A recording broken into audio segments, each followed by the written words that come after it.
say we want to renovate a property because we want to sell it, should we be looking at properties that are on the market and seeing how much they listed for and or have sold for, and what they look like?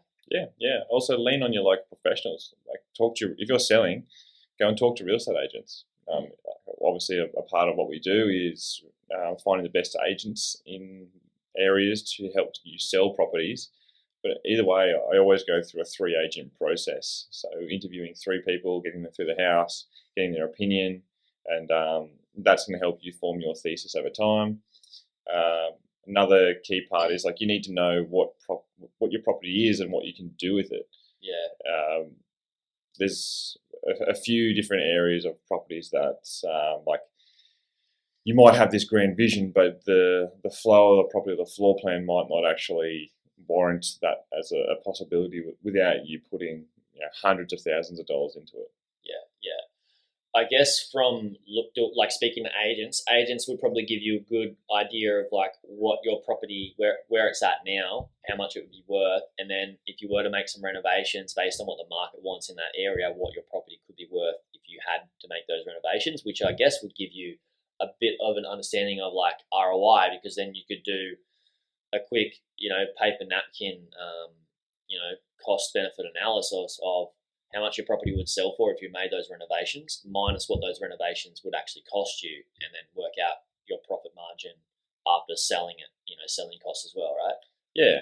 And the agents, look, they're friendly. They want the listing. They want to give you the best advice they can at that point.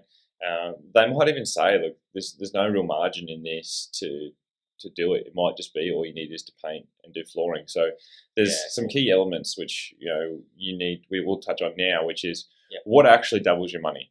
Because I'm going to tell you, if you're going to go in and put a pool in, as an example, yes, it adds value, but if it's a simple process of getting a few quotes for a pool, which range between 30 and 50 grand for a standard house, it's really going to add 30 to 50 grand. Because some people might want a pool, some people might not. If you've got the space to do it, you can obviously go and pitch that and say, look, you can get this pool added. And even from a seller's point of view, if someone really, really wants a pool, you can just actually go, all right, well, we'll subject the sale to putting a pool in. Yeah. And the cost of the pool will be the cost of what they're going to pay, because it's going to be the same value add to the property, roughly, right? Yeah, because the benefit of obviously having if you really want a pool, you can do that. It's a negotiation between the buyer and the seller. Is the buyer, say you go and buy a $1 million home. I like round figures, as people are starting to realise. Simple mind. They can actually buy that pool, that house for $1,050,000 with the pool, and they're using the bank's money to pay for it. Whereas if they were to do it themselves, they put all their deposit in to buy that $1 million house. Now they need to go and save 50 grand to put a pool in. So that might take them a year or 2 years, whereas they can have it now. Good point. So pool may not actually be worth it. So what are the highest ROI sort of renovations that are cheap for how much value it's going to add to the property? For me, it's paint and flooring is number one. One and two. You just walk into houses, the fresh coat of paint. You obviously get, when you're doing the paint jobs too, they do crack concealers, so it freshens the place up. It helps, especially with carpets and on new flooring. It helps to remove that any odors that might be in that property. It gives it that sort of like fresh looking smell. It hides any, I guess, imperfections or cracks or holes in the wall, and then any stains on your carpet. Like it definitely gives it that nicer, I could move into this and this is a lovely feeling. You're pulling on those emotional heartstrings. Not everyone wants to go through and have to organise trades, because it can be painful. I'm doing one at the moment. This is why it's a very topical subject. And it's not the hardest thing in the world. It's just time consuming and sometimes frustrating when you get 3 different quotes that range between $8,000 and $11,000 and so that's a good point, right? Guys, when you work out what renovations you are going to do, like say if you're like, all right, cool, I want to do some paint and I want to do some flooring and maybe update some lighting and stuff, because I guess lighting is probably a pretty helpful one. Like especially when somebody walks into a property, having a well lit property. In my opinion, that's what I look for first thing, and then getting quotes. Like some people might charge you more than another one, and that can really bring your your ROI from a reno down if you're going to be overcharged. So do your cost benefit analysis and research on multiple different tradies, I guess. So painting and flooring, kitchens, yeah, bathrooms. So painting and flooring is relatively cheap, right? Like what are we? I mean, I guess we won't date the podcast by giving figures, but one, you could probably paint the place yourself for maybe $1,000. Yeah, I wouldn't do that because I'm a rubbish painter.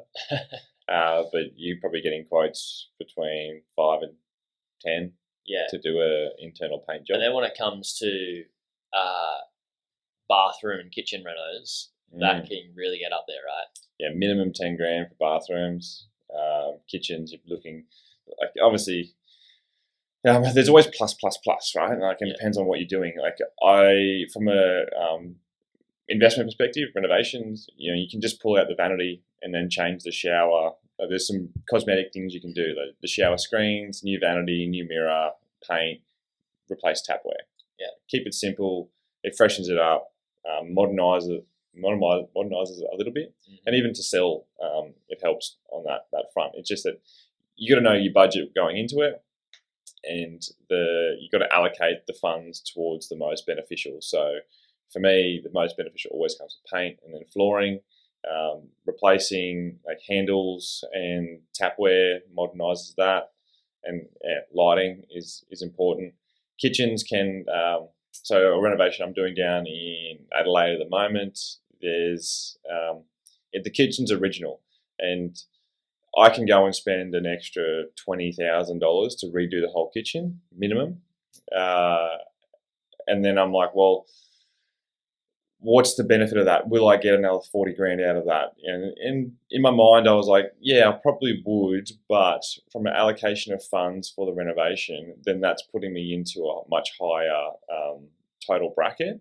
And the way that I was looking at the property is that... You mean it'd be the bracket of the price of the property would be, you'd be in a different bracket? Yeah, so you understand the market that you're in. So for me, like the sale price is over, say, $750 is just going to be difficult to achieve. So less people in that market for that size property in that area. Yeah, there's more between that 550 and probably 750 range. So it means you probably most likely have the property on less days on market on the lower bracket than the bracket that would be in if you did a kitchen reno. Well, the place is functional. The kitchen's functional, so people can come in. I mean, the market is still pretty hot there, so they can buy the property, live in it straight away, and also they can put their own special touch to it. They're going, well, this is our forever home. If some people might walk in and go, well, I don't yes, it's a new kitchen, but I don't really like that new kitchen now, and there's no point in me ripping it out because it's brand new. Yeah. So you could lose a bit of money on that front. So I made the decision to not do the kitchen. One, because it's an overcapitalization when you take into account the budget to do the renovation, and two, it's just the price point's just not there, in my opinion. Anyway, I might be wrong, but I'd rather not spend the money and then take a little bit less on the way out than spend the money and not get anything back, essentially.